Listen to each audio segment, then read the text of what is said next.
The Crawling Chaos by Howard Phillips Lovecraft and Winifred Virginia Jackson.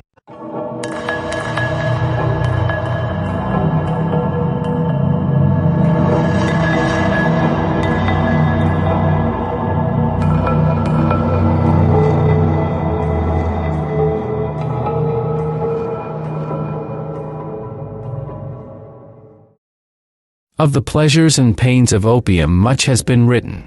The ecstasies and horrors of De Quincey and the parody artificials of Baudelaire are preserved and interpreted with an art which makes them immortal, and the world knows well the beauty, the terror, and the mystery of those obscure realms into which the inspired dreamer is transported. But much as has been told, no man has yet dared intimate the nature of the phantasms thus unfolded to the mind, or hint at the direction of the unheard-of roads along whose ornate and exotic course the partaker of the drug is so irresistibly borne.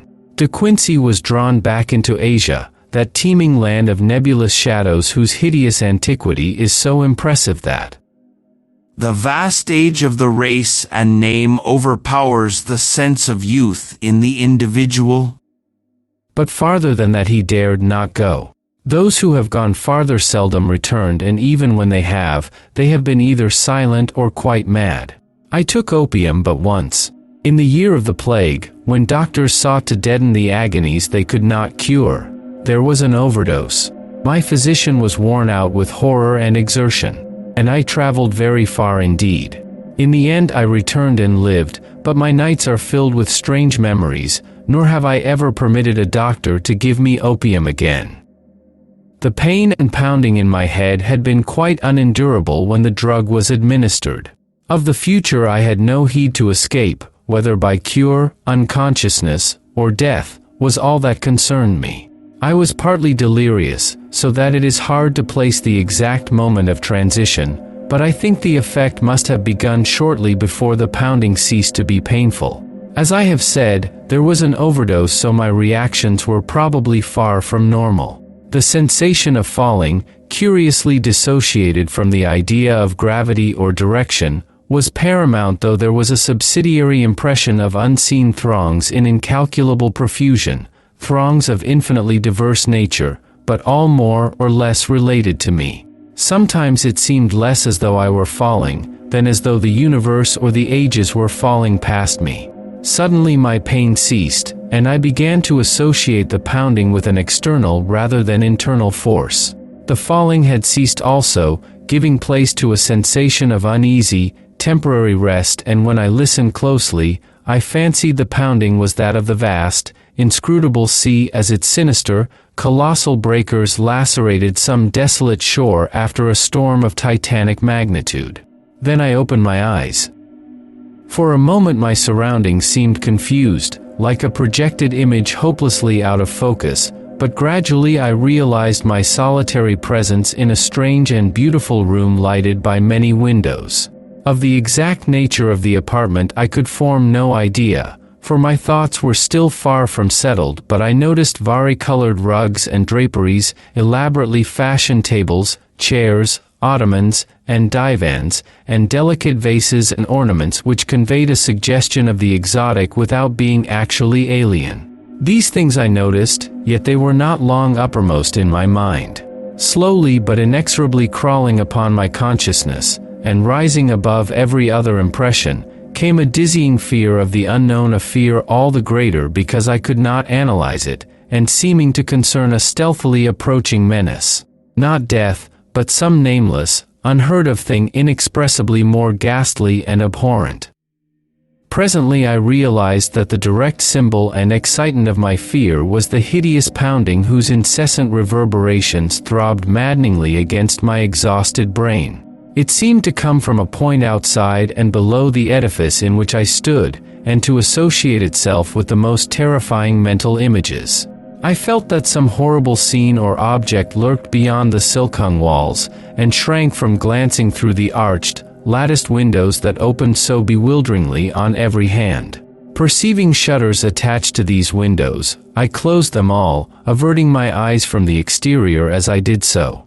Then, employing a flint and steel which I found on one of the small tables, I lit the many candles reposing about the walls in arabesque sconces. The added sense of security brought by closed shutters and artificial light calmed my nerves to some degree, but I could not shut out the monotonous pounding. Now that I was calmer, the sound became as fascinating as it was fearful, and I felt a contradictory desire to seek out its source despite my still powerful shrinking. Opening a portiere at the side of the room nearest the pounding, I beheld a small and richly draped corridor ending in a carven door and large oriel window. To this window I was irresistibly drawn, though my ill-defined apprehensions seemed almost equally bent on holding me back. As I approached it I could see a chaotic whirl of waters in the distance.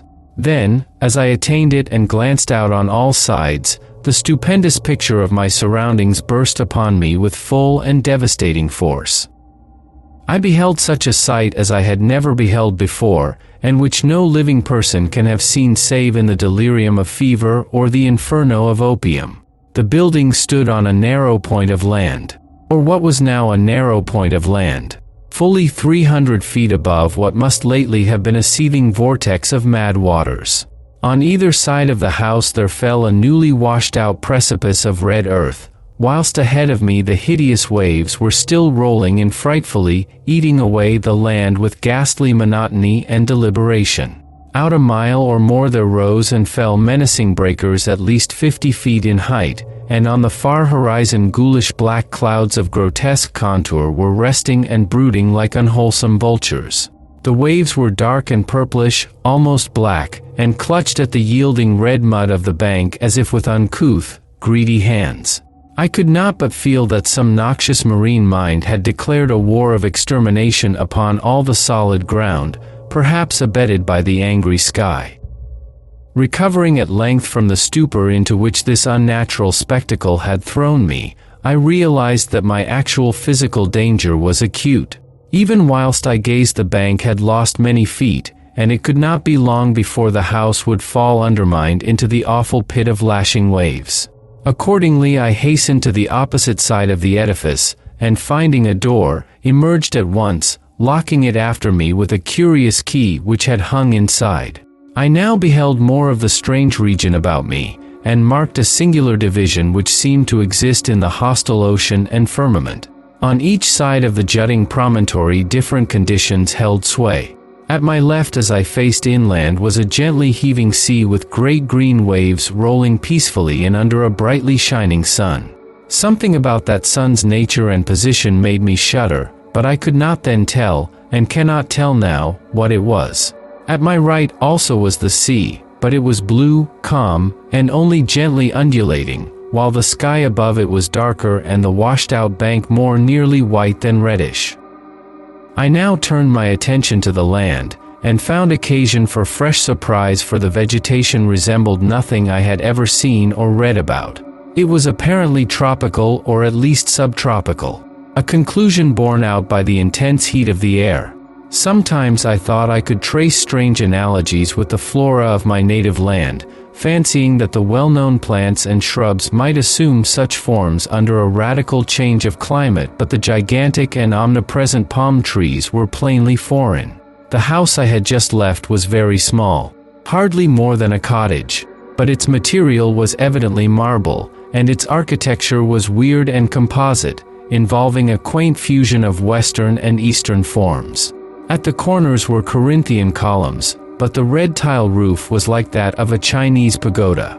From the door inland there stretched a path of singularly white sand, about 4 feet wide, and lined on either side with stately palms and unidentifiable flowering shrubs and plants.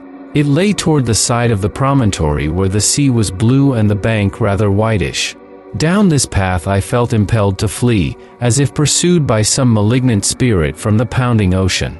At first it was slightly uphill, then I reached a gentle crest.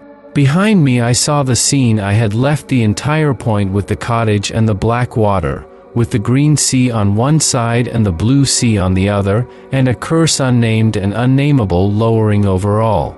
I never saw it again, and often wonder. After this last look I strode ahead and surveyed the inland panorama before me.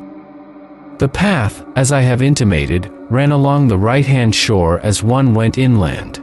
Ahead and to the left I now viewed a magnificent valley comprising thousands of acres, and covered with a swaying growth of tropical grass higher than my head. Almost at the limit of vision was a colossal palm tree which seemed to fascinate and beckon me.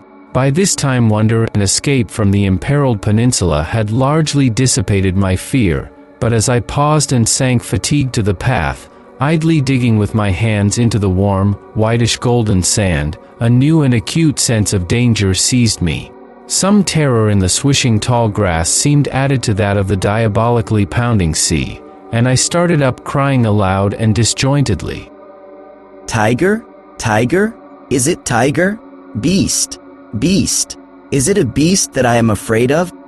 My mind wandered back to an ancient and classical story of tigers which I had read. I strove to recall the author, but had difficulty. Then in the midst of my fear I remembered that the tale was by Rudyard Kipling, nor did the grotesqueness of deeming him an ancient author occur to me. I wished for the volume containing this story, and had almost started back toward the doomed cottage to procure it when my better sense and the lure of the palm prevented me. Whether or not I could have resisted the backward beckoning without the counterfascination of the vast palm tree, I do not know. This attraction was now dominant, and I left the path and crawled on hands and knees down the valley slope despite my fear of the grass and of the serpents it might contain. I resolved to fight for life and reason as long as possible against all menaces of sea or land, though I sometimes feared defeat as the maddening swish of the uncanny grasses joined the still audible and irritating pounding of the distant breakers. I would frequently pause and put my hands to my ears for relief, but could never quite shut out the detestable sound. It was, as it seemed to me, only after ages that I finally dragged myself to the beckoning palm tree and lay quiet beneath its protecting shade. There now ensued a series of incidents which transported me to the opposite extremes of ecstasy and horror, incidents which I tremble to recall and dare not seek to interpret. No sooner had I crawled beneath the overhanging foliage of the palm, than there dropped from its branches a young child of such beauty as I never beheld before. Though ragged and dusty, this being bore the features of a faun or demigod, and seemed almost to diffuse a radiance in the dense shadow of the tree. It smiled and extended its hand, but before I could arise and speak I heard in the upper air the exquisite melody of singing notes high and low blent with a sublime and ethereal harmoniousness. The sun had by this time sunk below the horizon, and in the twilight I saw that an aureola of lambent light encircled the child's head. Then in a tone of silver it addressed me. It is the end. They have come down through the gloaming from the stars. Now all is over, and beyond the Aranurian streams we shall dwell blissfully in Tello. As the child spoke, I beheld a soft radiance through the leaves of the palm tree, and rising greeted a pair whom I knew to be the chief singers among those I had heard. A god and goddess they must have been, for such beauty is not mortal, and they took my hands, saying, "Come, child, you have heard the voices, and all is well. In Tello beyond the Milky Way and the Aranurian streams are cities, all of amber and chalcedony, and upon their domes of many facets glisten the images of strange and beautiful stars. Under the ivory bridges of Tello flow rivers of liquid gold bearing pleasure barges bound for blossomy Cytharion of the Seven Suns. And in Tello and Cytharion abide only youth, beauty, and pleasure, nor are any sounds heard, save of laughter, song, and the lute. Only the gods dwell in Tello of the golden rivers, but among them shalt thou dwell." As I listened, enchanted, I suddenly became aware of a change in my surroundings. The palm tree, so lately overshadowing my exhausted form, was now some distance to my left and considerably below me. I was obviously floating in the atmosphere, companioned not only by the strange child and the radiant pair, but by a constantly increasing throng of half-luminous, vine-crowned youths and maidens with wind-blown hair and joyful countenance. We slowly ascended together, as if borne on a fragrant breeze which blew not from the earth but from the golden nebulae, and the child whispered in my ear that I must look always upward to the pathways of light, and never backward to the sphere I had just left. The youths and maidens now chanted mellifluous choriambics to the accompaniment of lutes, and I felt enveloped in a peace and happiness more profound than any I had in life imagined, when the intrusion of a single sound altered my destiny and shattered my soul. Through the ravishing strains of the singers and the lutanists, as if in mocking, demoniac concord, throbbed from gulfs below the damnable, the detestable pounding of that hideous ocean. And as those black breakers beat their message into my ears, I forgot the words of the child and looked back, down upon the doomed scene from which I thought I had escaped. Down through the ether I saw the accursed earth turning, ever turning, with angry and tempestuous seas gnawing at wild desolate shores and dashing foam against the tottering towers of deserted cities. And under a ghastly moon there gleamed sights I can never describe, sights I can never forget, deserts of corpse-like clay and jungles of ruin and decadence where once stretched the populous plains and villages of my native land, and maelstrom of frothing ocean where once rose the mighty temples of my forefathers. Around the northern pole steamed a morass of noisome growths and miasmal vapors, hissing before the onslaught of the ever-mounting waves that curled and fretted from the shuddering deep. Then a rending report clave the night, and athwart the desert of deserts appeared a smoking rift. Still the black ocean foamed and gnawed, eating away the desert on either side as the rift in the center widened and widened. There was now no land left but the desert, and still the fuming ocean ate and ate. All at once I thought even the pounding sea seemed afraid of something, afraid of dark gods of the inner earth that are greater than the evil god of waters. But even if it was, it could not turn back, and the desert had suffered too much from those nightmare waves to help them now. So the ocean ate the last of the land and poured into the smoking gulf, thereby giving up all it had ever conquered. From the new flooded lands it flowed again, uncovering death and decay, and from its ancient and immemorial bed it trickled loathsomely, uncovering night secrets of the years when time was young and the gods unborn.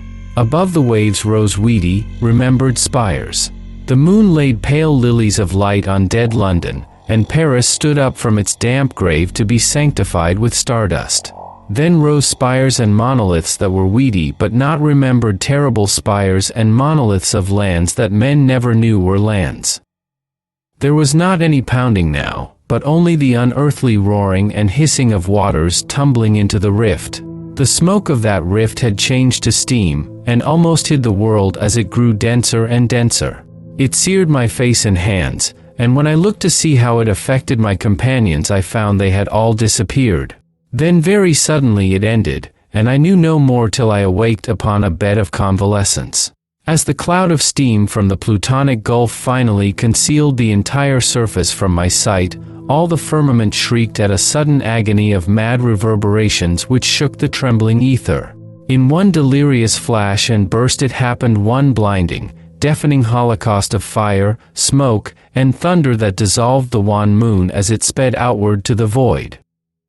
And when the smoke cleared away, and I sought to look upon the earth, I beheld against the background of cold, humorous stars only the dying sun and the pale mournful planets searching for their sister.